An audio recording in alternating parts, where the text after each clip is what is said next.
মনে রাখবেন ভাঙ্গা জিনিসগুলোকে আল্লাহ এমনভাবে সুন্দর করে নতুন করে সাজাবে, আপনাকে এমন সুন্দর জীবন দান করবে, যারা আপনাকে নামাতে চেয়েছিল তারা আপনি পর্যন্ত আর পৌঁছাতে পারবে না। সুবহানাল্লাহ। যারা আপনাকে টেনে ধরে নামাতে চেয়েছে তারা অনেক পিছনে পড়ে থাকবে, আপনি রবের রহমত নিয়ে অনেক দূরে এগিয়ে থাকবেন। মনে রাখবেন, শুধু একটু সয়ে যাবেন, একটু ধৈর্য ধরে থাকবেন, একটু সহ্য করে চুপ করে থাকবেন।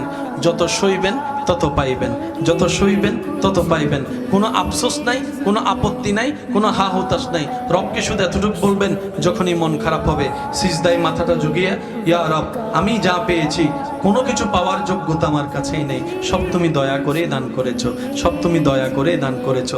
একটা জিনিস পাওয়ার যোগ্যতা আমার নাই, এই চোখ পাওয়ার মতো যোগ্যতা আমার কাছে নেই, এই কান শোনার মতো কান আমার কাছে নেই। আল্লাহ, কোনো কিছুরই পাওয়ার যোগ্যতা নাই, তুমি দয়া করে দেখার জন্য দুইটা চোখ দিয়েছো, তোমার দরবারে শুকরিয়া।